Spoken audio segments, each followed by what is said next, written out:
cual nos acompañan.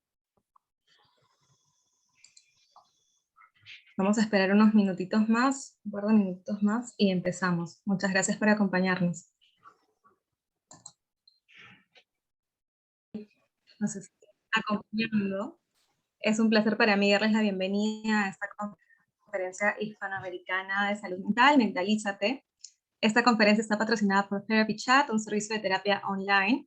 Quiero hacerles saber que con el código Mentalízate tendrán acceso a una sesión por videoconferencia sin costo alguno y a un 25% de descuento en su primera suscripción, así que aprovechenlo. Anoten el código, es Mentalízate.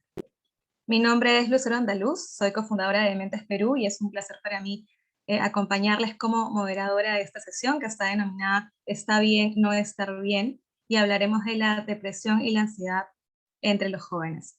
Muchísimas gracias por acompañarnos en este espacio y por participar de esta sesión en donde vamos a reflexionar y hablar sobre la importancia de la salud mental para la juventud.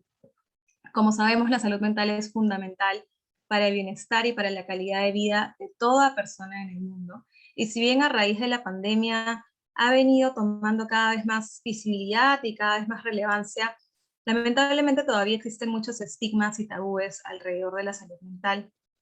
Esto hace que muchas personas no quieran buscar ayuda, que no hablen abiertamente sobre sus emociones o sobre sus sentimientos, y eso es algo que vamos a abordar en esta sesión. Me acompañan activistas y profesionales de salud mental, y con ellas vamos a conversar sobre dos de las problemáticas de salud mental de mayor incidencia a nivel global, sobre todo entre los jóvenes, la ansiedad y la depresión. Vamos a hablar sobre cómo estas problemáticas se pueden manifestar y por qué se manifiestan, cómo pueden afectar a las personas, y también vamos a compartir puntos de vista y conocimientos sobre cómo podemos cuidarnos. Vamos a hablar sobre el estigma, sobre esta presión social de que siempre tenemos que estar bien, de que siempre tenemos que estar alegres, y vamos a hablar también de la importancia de la terapia. Quiero presentarles a las panelistas de lujo que nos están acompañando en esta sesión. En primer lugar, Noelia Vargas, psicóloga y creadora de Psicología, que nos acompaña desde España. No sé, Noelia, si quieres saludar. Hola, muy buenas tardes o muy buenos días a todas y a todos y todes a esta sesión. Agradeceros un montón que estéis aquí y espero que sea lo más entretenida, didáctica y que resuelva las dudas que podáis tener. Gracias, Noelia. Nos acompaña también Celeste Parras, psicóloga, que nos acompaña desde Argentina. Celeste, no sé si quieres darnos un saludo. Hola, buenos días, buenas tardes para todos. Gracias por acompañarnos y espero que también sea muy provechosa esta conferencia de salud mental y que puedan aprovechar algunas de las herramientas que vamos a estar hablando hacia el final de la sesión. Gracias, Celeste. Y finalmente nos acompaña Darena Villalobos, ella es estudiante y activista de salud mental y nos acompaña desde Panamá. Darena, ¿cómo estás? Hola, muy bien, gracias. Buenos días desde Panamá. Realmente estoy muy feliz de estar acá. Y bueno, todo lo que vamos a hablar, la verdad es que me parece maravilloso. Creo que vamos a poder destacar algunos mitos, algunos factores de riesgo que también se encuentran entre los jóvenes, depresión y ansiedad. Y nada, muy feliz por psicoeducar en estos espacios. Gracias por la invitación. Gracias, Darena. Bueno, muchísimas gracias, chicas, por acompañarnos. Y por supuesto, gracias a cada persona que está conectada para participar de esta sesión. Para abrir la discusión, queremos empezar con una pregunta dirigida a ustedes. Quisiera consultarles si es que alguna vez han convivido en algún momento de sus vidas con depresión o con ansiedad. Ahora les va a salir la encuesta en pantalla. Por favor, sean 100% sinceros o sinceras.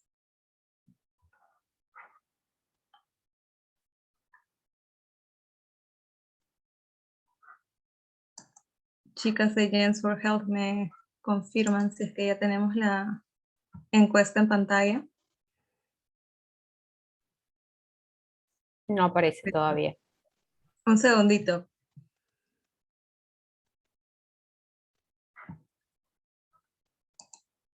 Perfecto, podemos entonces ir empezando con el primer bloque. Vamos a empezar hablando de qué es la depresión y ansiedad, que de hecho es un punto de partida pues fundamental para empezar esta discusión.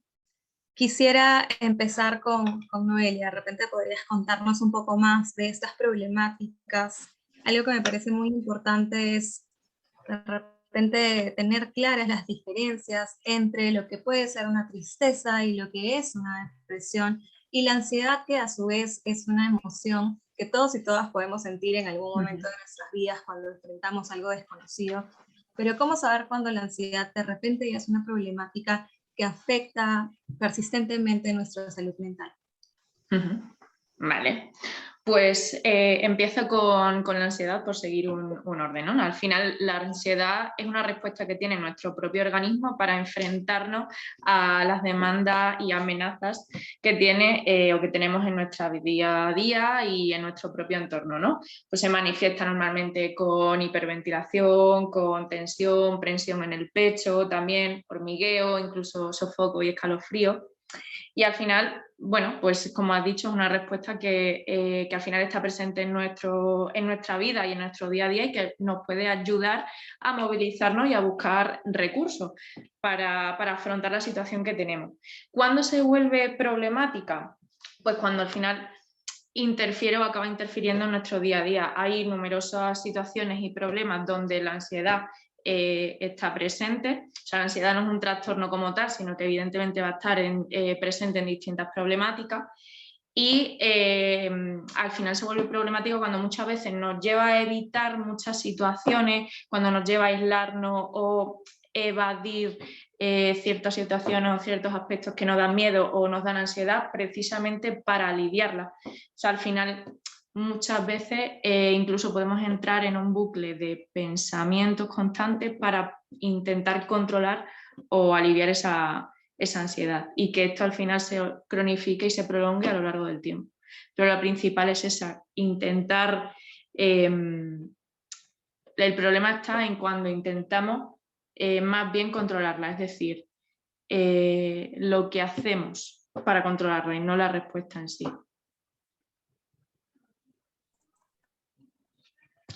Luego, en torno a la depresión, gracias, no sé si Noelia, quiere muy añadir interesante. No sé si Celeste, algo Celeste. con respecto a esto. Sí, gracias, Noelia. Realmente me parece muy interesante lo que compartiste, y también me gustaría comentar de que en consultorio evaluamos cuando esta ansiedad comienza a ser patológica en torno a distintos factores. Estos serían la frecuencia que sucede esta activación, digamos, la intensidad y la persistencia de estos síntomas, y sobre todo el grado de interferencia en la vida cotidiana que causan las personas. Es cierto que es un mecanismo adaptativo y que es parte de nuestra vida diaria, y que la vamos a sentir en cada situación nueva o en cada situación donde yo anticipe una amenaza, pero también va a ser totalmente desadaptativa cuando esto interfiere en mi vida cotidiana y ya me siento incapaz de hacerle frente y empiezo a tener un estilo de afrontamiento totalmente evitativo. La evitación y el control de esos síntomas es lo que produce que estas situaciones se sigan repitiendo, que estos síntomas como adquieran un grado de intensidad y de malestar bastante frecuente en las personas. Claro, de acuerdo. De repente también empezar a sentir ansiedad por aquellas situaciones que quizá en la normalidad no nos harían sentir ansiedad, ¿no? Quizá situaciones que no representan una amenaza real a nuestro bienestar. Ahora me cuentan que ya tenemos la encuesta lista para ser lanzada, y me parece una buena previa para la intervención de Darena. Cuéntenos, por favor, si han convivido en algún momento de sus vidas con ansiedad o con depresión. Perfecto. De ahí nos dan los resultados, chicas, a boca de urna. Darena, cuéntanos si es que alguna vez has tenido alguna experiencia vinculada a la ansiedad o a la depresión. Bueno, realmente creo que tuve un acercamiento una vez y la verdad es que fue algo extremadamente caótico. O sea, no les puedo describir lo que yo sentí en ese momento. Tal y como mencionó Noelia, esta parte de la hiperventilación fue uno de los primeros factores que yo sentí en ese momento, y un dolor en el estómago. Era lo que realmente no me dejaba respirar. Fue una cuestión como por, puedo decir, 15 minutos, que al final pude como calmarme, o no sé, realmente no podía ni sentarme, no podía hacer nada en ese momento, simplemente tratar de respirar. En esta parte recuerdo que mi mamá como que me ayudó, estaba ahí, no sabía qué era lo que estaba pasando y realmente esto fue algo que llevé a terapia posteriormente. Y sí, efectivamente había sido un ataque de ansiedad, jamás lo había experimentado, espero no volver a experimentarlo, pero pienso que es importante que hagamos conciencia de que esto es lo que trae, porque muchas personas ajenas quizás a las problemáticas de salud mental pueden pensar que esto es algo imaginario, que esto es, no es que tú te estás inventando esto, no es que tú estás exagerando esto, no, esto no es así hasta que pase que la persona puede decir, ah, no, esto sí es real. Entonces, bueno, este ha sido uno de los primeros acercamientos que yo he tenido y sí, esta fue mi experiencia con ansiedad. Muchas gracias por compartir la arena. Me cuentan que ya tenemos los resultados de la encuesta. 81% de ustedes ha convivido o ha tenido algún episodio vinculado a la ansiedad o la depresión. Así que, bueno, me parece que es más que evidente que la gran mayoría de personas, sí, diría, sobre todo en este contexto de pandemia, pues hemos podido experimentar una situación así. Y es muy importante que normalicemos que esto está sucediendo. Algo que siempre digo es que sería pues muy extraño que una persona nos diga que estar encerrada de la noche a la mañana, cambiar en 180 grados su estilo de vida, sus interacciones sociales con las personas que aman, pues no ha tenido ningún efecto en su bienestar. Que de hecho es muy importante tener espacios como estos que nos ayudan a visibilizar y poder sensibilizar cada vez a más personas sobre cómo podemos cuidarnos, ¿no? Cuidar nuestra salud mental. En esa línea, quisiera que nos cuenten, chicas, ¿por qué creen que hemos visto un aumento recientemente y sobre todo en el contexto de pandemia en los casos vinculados a ansiedad o a depresión y cómo estos pueden afectar principalmente a la juventud, que es el público que nos está viendo principalmente el día de hoy? Quisiera empezar con Celeste. Bueno, yo creo que particularmente en los jóvenes son los que más se vieron interrumpidos en sus funcionalidades, digamos, les interrumpió el ámbito académico, las relaciones sociales.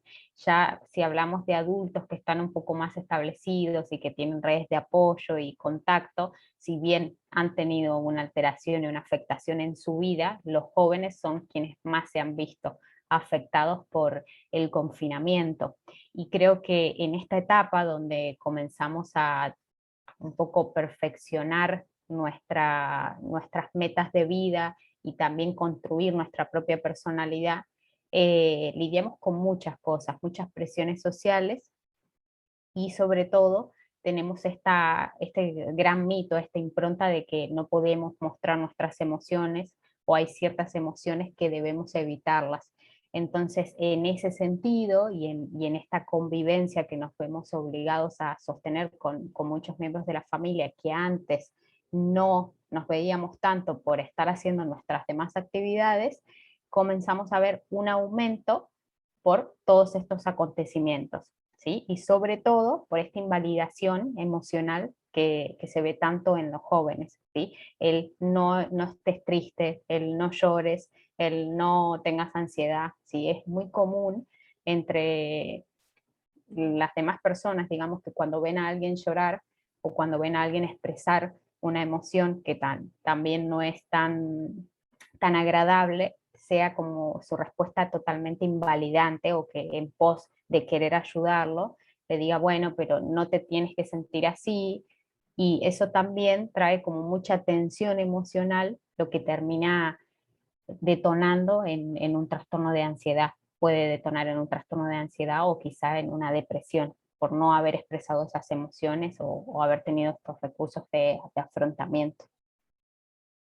Sí, es muy cierto lo que dice Celeste. Algo que abordábamos al principio de esta sesión es justamente que existe todavía muchísimo estigma y muchísimos tabúes. Cuando hablamos de salud mental en general, la depresión y la ansiedad, por supuesto, forman parte también de este estigma, lamentablemente, porque siempre, como bien decía Celeste, hay una presión de estar siempre bien, ¿no? Sobre todo entre la juventud.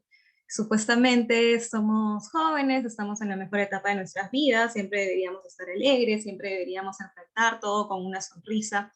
Y esto creo que trae muchísimas consecuencias, como bien lo has podido mencionar. Me gustaría que, Darena, nos cuentes un poco cuáles crees que han sido para ti como activista las consecuencias del estigma, de invisibilizar y de minimizar los problemas de salud mental y cómo han podido afectarte de repente a nivel personal o laboral. Claro, yo pienso que las consecuencias de esto realmente han sido evidentes, como los incrementos en los casos. Quizás muchas personas también acuden a profesionales de salud mental por la información que ya se tiene. Pero yo quería también, y Celeste me ayudó como con esta idea, que es que hay un elemento que ahorita nuestras generaciones están teniendo, que es la parte de las tecnologías. Y ahora yo creo que también este es un factor como desencadenante para futuras ansiedades, que sería como esta parte de yo necesito pertenecer a toda esta parte digital, yo necesito pertenecer a toda esta parte de las redes, yo necesito combinarme a Aesthetic, yo necesito estar combinado como con esto. Entonces, estas pequeñas cosas, que Celeste dijo una palabra que me gustó, que es la parte de este perfeccionismo hacia proyectos futuros. Yo creo que esto puede detonar ciertos rasgos que van a llevar a un trastorno de ansiedad. Por esta parte de, ok, yo tengo que hacer todos mis proyectos, tengo que hacer esto, tengo que hacer lo otro, y enterarte de tanta información que a veces abruma a la persona en el diario vivir. Yo creo que también es una de las cosas que hay que prestarle atención, como que cómo tú estás llevando tu vida diaria. Gracias, Darena. No sé, Noelia, si te gustaría complementar sobre las consecuencias del estigma y los tabúes hacia la salud mental y cómo esto puede afectarnos también, sobre todo entre la juventud. Estás con el mute. Disculpa.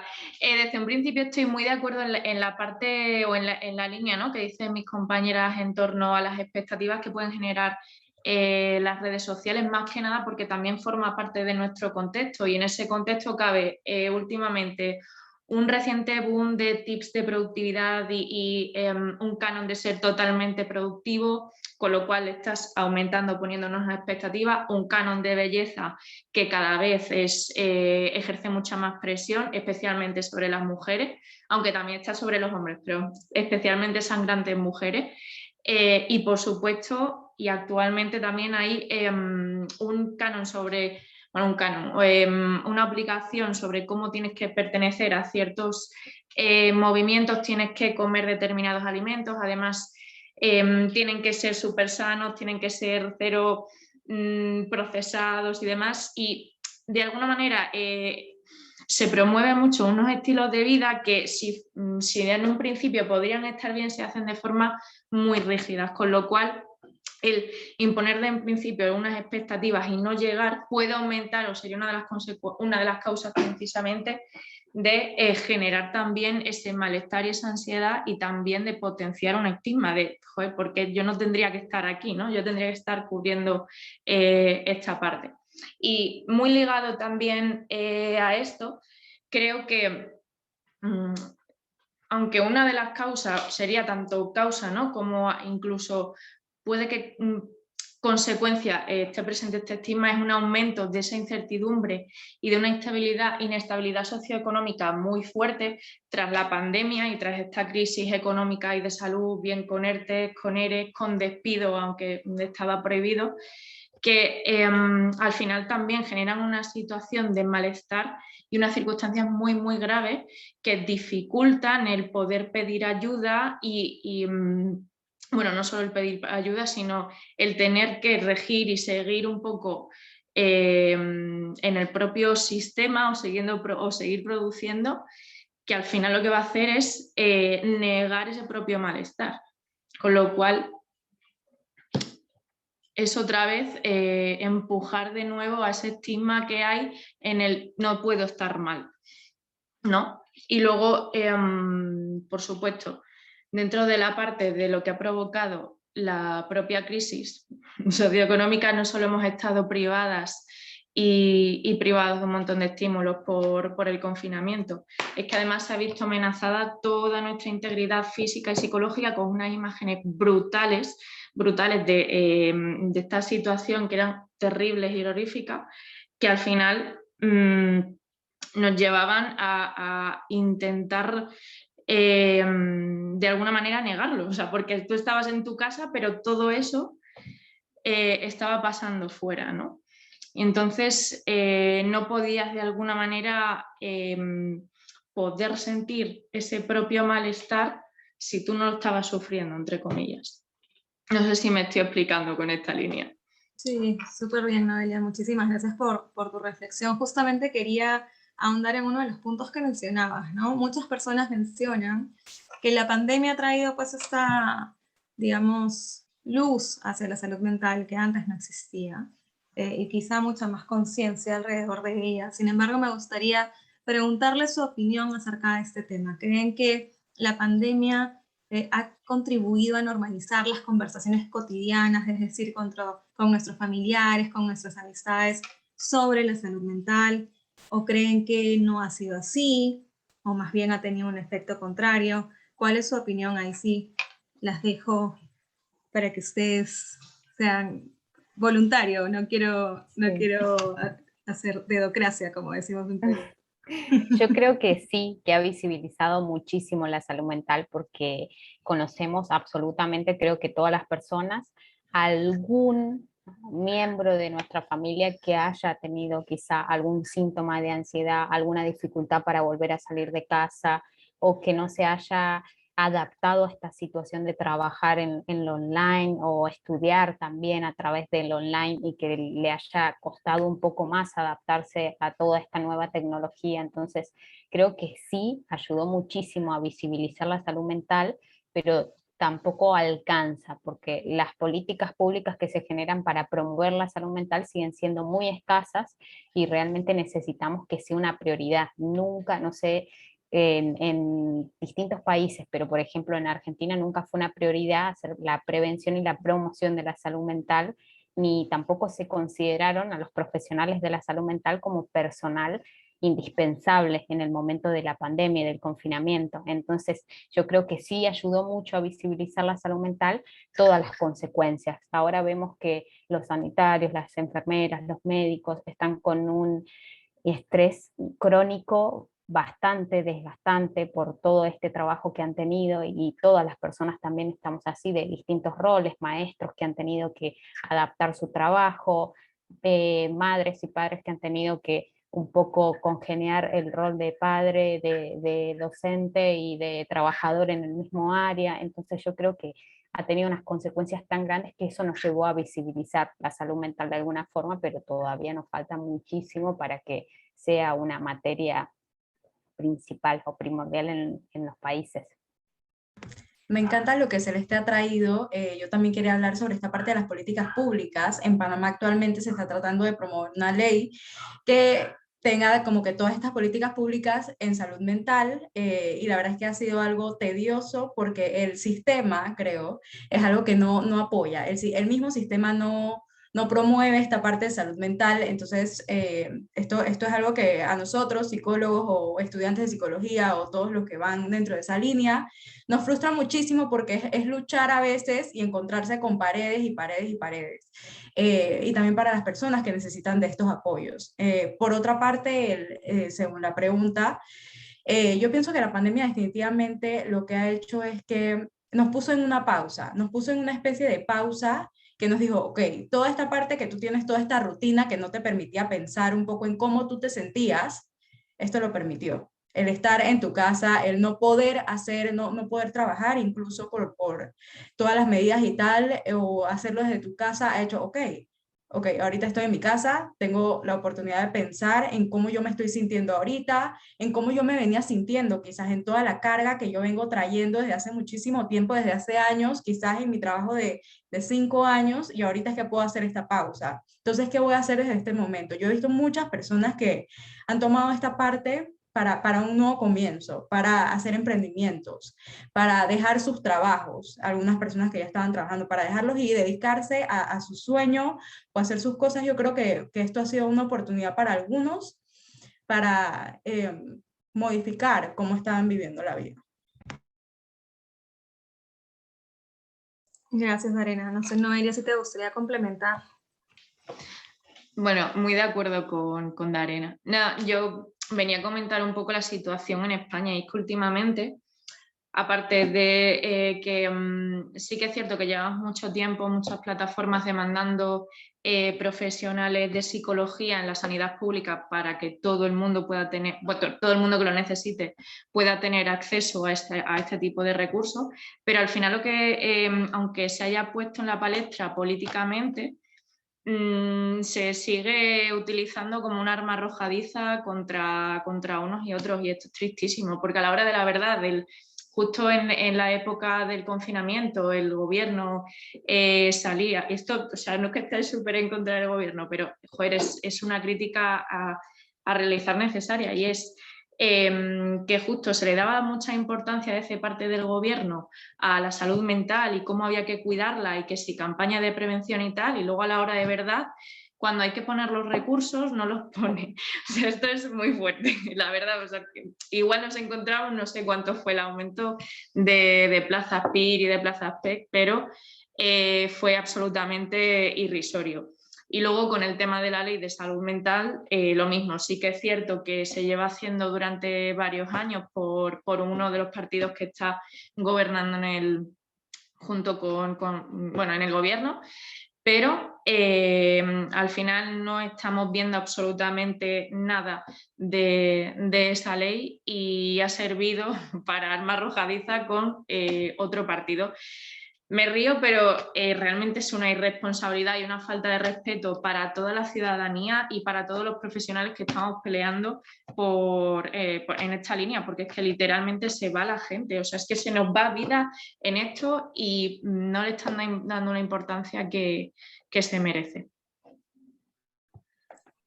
Gracias, chicas, por sus reflexiones. De hecho, es irónico realmente ver cómo la situación se repite en cada país en Hispanoamérica. Yo soy de Perú y realmente lo que comentan me suena tan cercano a casa, ¿no? Realmente concuerdo en que la pandemia efectivamente da una especie de iluminación a la salud mental que antes estaba muchísimo más invisibilizada y ahora es como imposible no verla, ¿no? O sea, realmente tenemos que verla. Sin embargo, esos esfuerzos adicionales que se están haciendo no terminan de ser suficientes, porque los problemas de salud mental son la otra pandemia que nos va a traer el COVID-19 y las repercusiones que van a tener las diferentes personas que han visto perder a seres queridos, que han enfermado gravemente. O sea, estas repercusiones se van a quedar por muchos años, incluso cuando ya logremos controlar el virus per se, ¿no?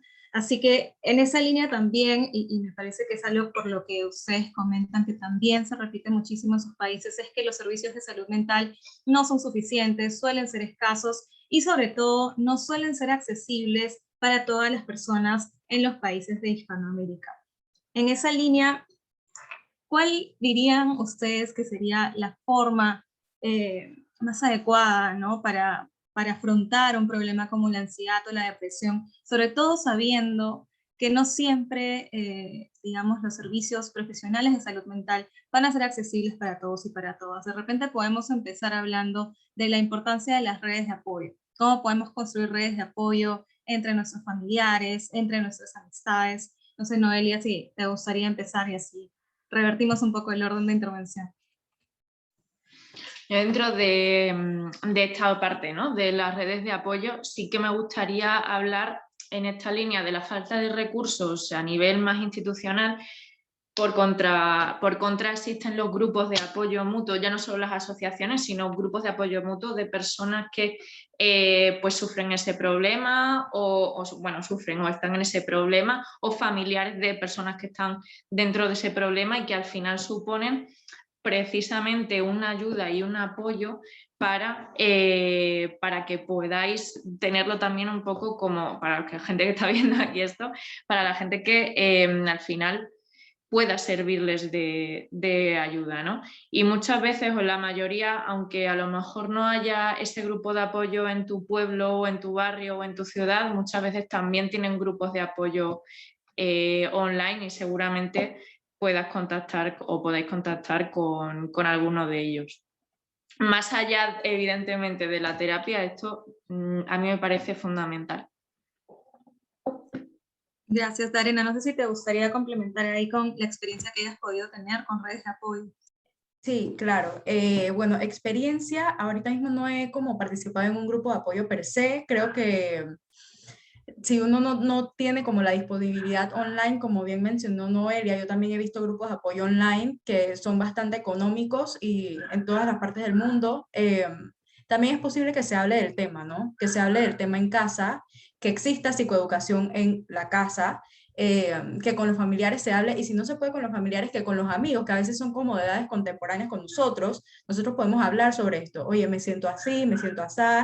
Si tú intercambiar, yo creo que esta parte también ayuda a que la ansiedad, el peso disminuya. Creo que yo escuché en un par de días que a veces nosotros vemos el monstruo en la oscuridad, ¿no? Y es tenebroso cuando está en la oscuridad, pero cuando nosotros hablamos y lo iluminamos un poco, el monstruo quizás disminuye. Entonces yo creo que esta parte, ¿no? Esta parte del diálogo es importante. Gracias, Darena. No sé si te gustaría complementar sobre esa idea y sobre todo, y esto es algo que siempre nos lleva muchísimo en mente, y que de repente puede ser también una inquietud de las personas que se han conectado, es, ok, tengo toda la disposición para hablar abiertamente sobre salud mental, de repente tengo a una persona que amo que está atravesando por un problema, o veo señales de alerta, pero no sé cómo abordarlo. De repente podemos dar algunos consejos psicoeducativos sobre ese tema, ¿no? ¿Cómo podemos de repente abordar una conversación de una manera que no se sienta invasiva y que sobre todo ayude a validar emociones en lugar de, como empezabas hace un rato tu intervención, en lugar de minimizar? Ujú. Bueno, retomando un poco la idea de Darena de la psicoeducación, a mí me parece fundamental y muy importante en cuanto a los vínculos familiares, ¿sí? Cuando tenemos algún miembro de la familia que está transitando por un trastorno de ansiedad o depresión, es necesario que nos informemos de cuáles pueden ser la sintomatología y los comportamientos de esa persona. Y desde esa información, que es el poder que vamos a tener, no juzgar, no juzgar sobre todo a la persona que está sintiendo ansiedad, a la persona que está sintiendo depresión, porque es muy común que en esto de que queramos aliviar su dolor o queramos aliviar su carga, perdón, tendamos mucho a estas frases de, bueno, no te sientas así, o tenés que pensar positivo, es que no estás pensando positivo y por eso seguís y seguís en este bucle, y muchas veces no es cuestión de voluntad y necesita un trabajo integral de todas las dimensiones del humano, no es que esta persona quiere estar ansiosa o quiere estar depresiva. Entonces es fundamental no juzgar y acompañar. Y si no sabemos qué decir, a veces el contacto, el silencio, el estoy acá para acompañarte, estoy acá para lo que necesites, es mucho más valioso que intentar decir cosas de que no sabemos o que no sabemos también cómo las puede tomar esa persona, ¿sí? Va de la mano de la validación emocional, de que absolutamente todo lo que esté sintiendo va a tener un sentido y va a tener un propósito en su malestar, y tenemos que saber que estas emociones no las eligen sentir, y los pensamientos tampoco, no los eligen tener, es algo casi automático, no pueden controlar su aparición, entonces por eso no los debemos hacer sentir culpables por lo que están sintiendo ni pensando. Y eso parte también de la psicoeducación, de educarnos un poco de qué son estos trastornos y cómo podemos hacerle frente si tenemos algún miembro que está padeciendo esto. Y con respecto a las redes de apoyo, a mí me parece también importante nombrar una que no se ha nombrado, que son las redes sociales. Y hay muchas cuentas, gracias a todo esto de visibilizar la salud mental, muchas cuentas que son realmente útiles en cuanto a la promoción y la prevención de la salud mental, y que es importante de que también podamos ponerlo como una red de apoyo social. Se están creando comunidades muy lindas que incentivan un poco a adquirir hábitos de autocuidado, herramientas que podemos leer, o quizá ciertos consejos, tips para llevar a cabo y que pueden favorecer nuestro bienestar. Así que me parece también importante recalcar eso. Sí, totalmente. Eso es algo también positivo de las redes sociales, si bien pueden tener un efecto nocivo sobre lo que hablábamos, estos estándares casi inalcanzables de belleza, también es cierto que cada vez más existen este tipo de comunidades que buscan normalizar las conversaciones sobre salud mental, educar a las personas sobre lo que es realmente convivir con un problema vinculado a la salud mental. y sobre todo evitar pues este estigma, porque se ve muchísimo, ¿no? Y un poco lo que mencionaba Celeste, bueno, ya piensa positivo, ya va a pasar, bueno, pero no te sientas así, ¿no? Es como, ¿qué pasaría si habláramos así de algún problema vinculado a la salud física, ¿no? Ahí sí que cambiaría la figura. Me gustaría dedicar estos últimos 5 minutos que tenemos para la discusión antes de pasar a las preguntas a las herramientas que podemos, a las que podemos acudir para cuidarnos, siendo una de ellas la terapia. Noelia, no sé si te gustaría empezar comentando sobre la terapia y sobre cómo de repente si alguna persona que nos acompañe nunca ha tenido una experiencia yendo a terapia, ¿cómo puede empezar? Vale, un poco para cerrar y comentar lo que han dicho mis compañeras muy brevemente, recomendar precisamente para las familias o para las personas que estén alrededor de una persona con problemas psicológicos el libro de Javier Erro que se llama Saldremos de esta y que es Creative Commons o algo así. Vale, en cuanto ir a terapia, al final sí que es verdad que debido al estigma que hablábamos antes, al final es bueno, pues un proceso que puede dar miedo, aunque afortunadamente cada día vamos rompiendo un poquito ese miedo y ese estigma, pero al final no deja de ser un proceso de aprendizaje. Requiere una evaluación, requiere la puesta en marcha de unos objetivos con sus técnicas y herramientas a trabajar dicho objetivo y un trabajo constante y activo entre la psicóloga o el psicólogo con la otra persona o en este caso el usuario o la usuaria del servicio. Tiene que ser un trabajo activo. El trabajo no solo se puede quedar o se tiene que quedar en terapia, sino que evidentemente ese aprendizaje se tiene que generalizar y se tiene que trabajar fuera de ella. ¿Cómo elegir muchas veces un psicólogo o una psicóloga? Esto es un preguntón también. Sí que es cierto que normalmente los colegios oficiales suelen tener de las comunidades normalmente de las comunidades autónomas y de los distritos, suelen tener su propio listado de colegiados y de colegiadas que trabajan en distintas zonas, con lo cual esto también puede facilitar a la hora de encontrar un psicólogo o una psicóloga próxima a ti. También puedes encontrarlo por redes sociales, precisamente en estas redes y en estas comunidades que se están creando de psicoeducación y de divulgación, que también se dediquen evidentemente a la terapia. Y bueno, o sea, sí que es cierto que cada vez estamos más o cada vez somos más las que podemos y tenemos la suerte de poder trabajar en esta línea. Así que bueno, si puede servir de ayuda, mejor. También Gracias. depende de si vives, bueno, no sé, perdón, no sé si vivís, dependiendo un poco del sitio, incluso aquí en España, sobre todo en entornos rurales donde es más difícil hacer este tipo de recursos, normalmente los ayuntamientos o mancomunidades suelen tener también este recurso. Normalmente tienen psicóloga o un psicólogo también. Gracias, Noelia. Me gustaría continuar con Celeste para luego cerrar con Darina.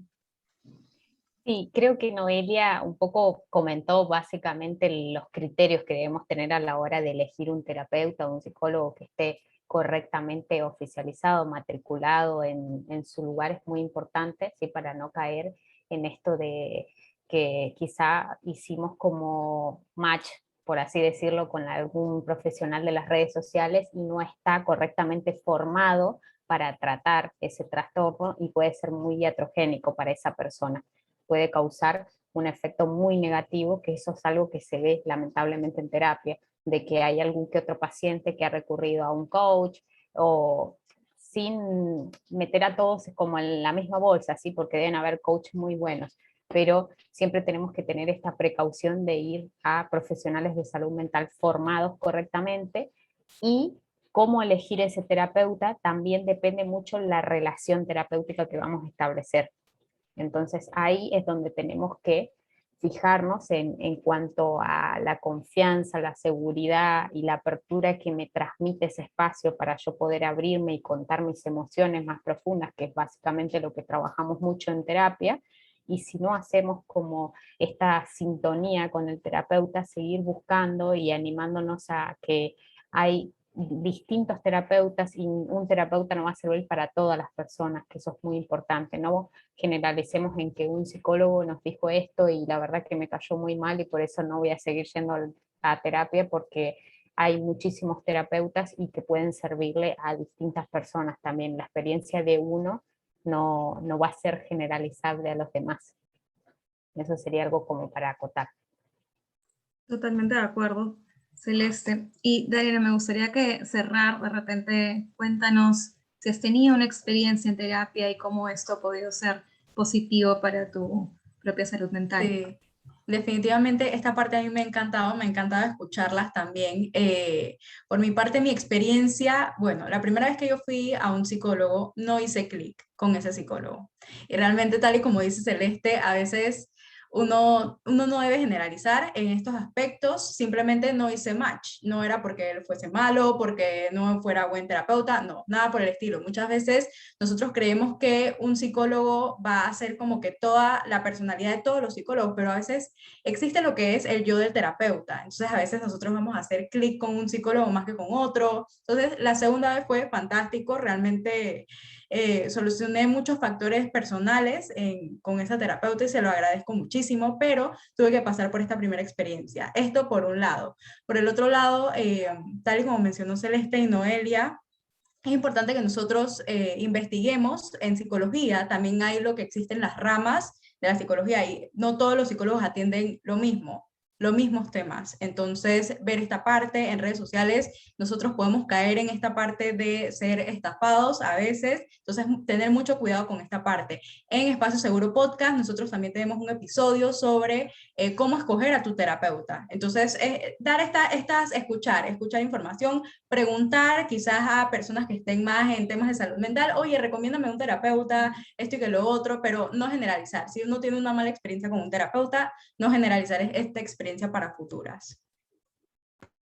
Muchísimas gracias, Arena, y muchísimas gracias, Noelia y Celeste, también por tan enriquecedora discusión.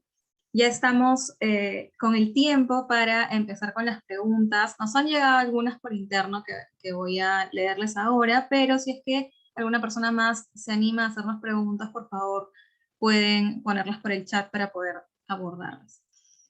A ver, primero nos preguntan, ¿cómo saber cuándo nos sintamos preparados para terminar terapia? No sé quién quisiera abordar esa pregunta, chicas, me parece que es bastante compleja. Bueno, yo creo que se evalúa en la relación terapéutica, siempre depende del terapeuta, ¿no? Pero a mí en particular me gusta trabajar mucho con objetivos, fijamos metas sobre lo que vamos a trabajar.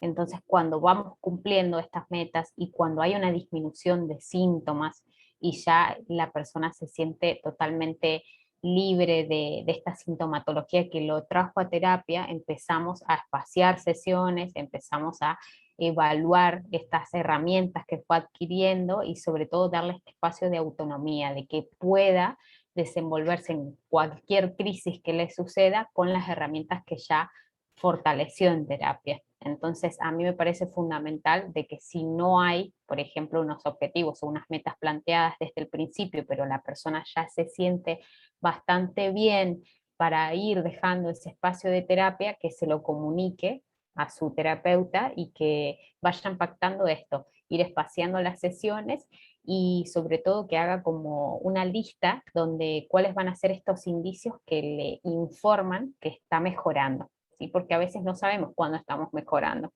y no sabemos qué conductas tenemos. Entonces es bueno que empecemos a escribir qué indicios, qué conductas nos pueden decir que estamos mejorando para dar ese paso.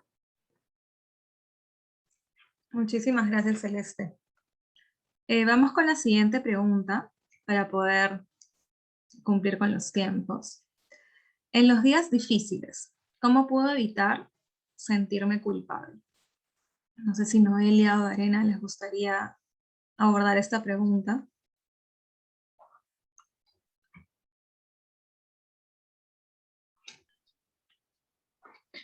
Pues es complicada también.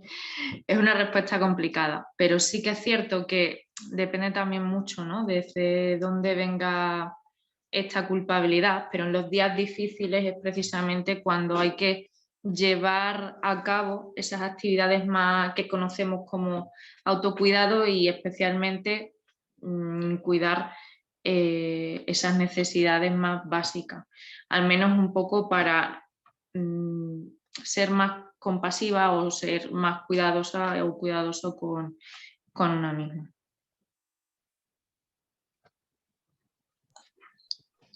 Y finalmente tenemos una pregunta adicional. Y creo que es algo que hemos venido abordando, pero podemos dar algunas ideas adicionales. Sospecho que un familiar mío convive con depresión. ¿Cómo puedo sacar el tema a colación sin que se sienta juzgado?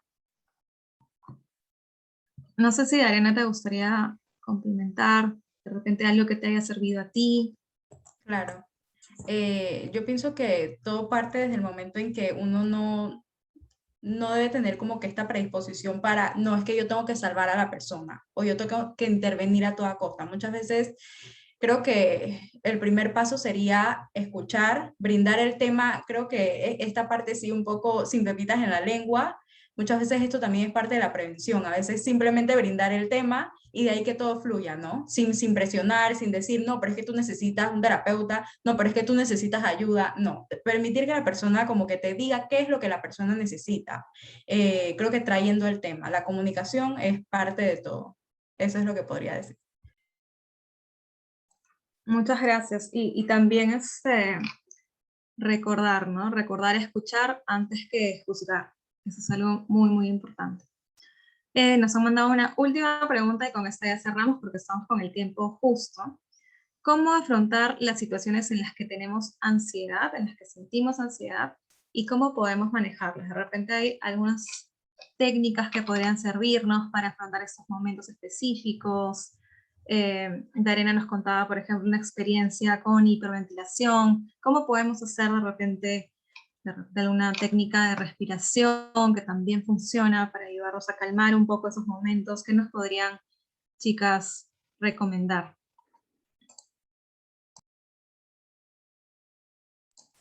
Voluntario, nuevamente.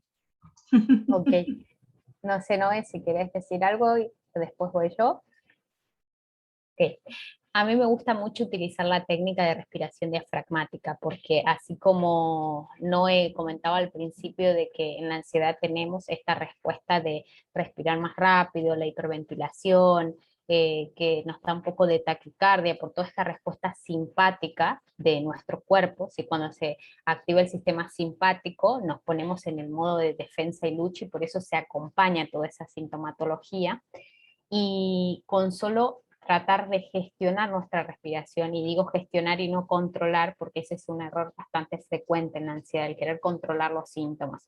Con solo gestionar mi respiración puedo hacer que toda esta sintomatología que se activó propia de este sistema vaya disminuyendo. Y ahí es donde utilizamos la respiración diafragmática, que es tratar de inhalar profundo y llevar el aire a mi abdomen, que sienta que mi abdomen se extiende. Nos puede ayudar a poner una mano en el pecho y otra en el abdomen y observar. Tengo que ver que esta mano del pecho casi que no se mueve y la que se mueve es mi abdomen, que se extiende hacia afuera, y luego exhalar suavemente, ¿sí? Puede ser bastante común que en este momento de hiperventilación podamos sentir que no podemos regular esa respiración. Entonces ahí a mí me gusta siempre aconsejarles que se enfoquen en la exhalación, porque en la inhalación, al estar tan tensos o nerviosos, es como que vamos a sentir que sigue siendo superficial y torácica, y si tratamos de exhalar más lento, ¿sí?, haciendo como si estuviéramos silbando o soplando, ahí es donde va a profundizarse un poco más esa respiración diafragmática. Es una técnica que deben utilizarla también a lo largo del día y en situaciones de más calma y tranquilidad, para que un poco puedan tener esta experiencia de ya haberlo utilizado en otro momento y que en el momento de la crisis les sea útil, sobre todo. Muchísimas gracias, Sí. Celeste. No sé, Noelia, si nos ayudas complementando muy cortito porque nos comentan que ya tenemos que cerrar para dar pase a la próxima sesión. O sea, justo iba a decir un poco también esta parte, ¿no? Que además de respiración diafragmática tenéis incluso guías en YouTube y os va a venir bien. Evidentemente no le viene bien a todo el mundo que tenga ansiedad, y ya hemos comentado antes que depende de qué tipo de problema psicológico que ansiedad esté presente. Al final no todas las técnicas funcionan con todas las personas, pero esta en concreto sí que funciona bien para muchas personas, sobre todo porque muchas veces es incompatible también con la rumiación constante que se está presentando en ese momento. Y también para momentos de estrés viene muy bien, sobre todo para dificultades de dormir o cuando estamos mayoritariamente tensos o tensas, la relajación progresiva de Jacobson, que es una relajación de tensión-distensión más o menos gradual, que requiere también, igual que la respiración diafragmática, entrenamiento, pero que va a venir muy bien también para esa presencia de sintomatología, entre comillas, más fisiológica, por así decirlo. Muchísimas gracias, Noelia. Y bueno, ya estamos con el tiempo, así que quiero agradecerles muchísimo a cada uno de ustedes. Noelia, Celeste y Arena, ha sido una discusión sumamente enriquecedora. Les agradezco muchísimo por compartir ese espacio conmigo. Y también a cada uno de los participantes que nos acompaña. Muchísimas gracias por sumarse, por querer aprender más sobre cómo cuidar su salud mental, por tener toda la disposición de informarse un poco más para ayudarse a ustedes mismos, a ustedes mismas o a las personas que más aman. Y bueno, les invitamos a que continúen conectados o conectadas de Mentalízate. Continúa ahora la sesión 4, que es un taller de incidencia política muy importante para gestar cambios en salud mental, como bien hemos abordado en esta sesión. Así que sigan en conexión con esta super conferencia. Muchísimas gracias. Que tengan buen resto del día. Muchas gracias. Gracias. Gracias.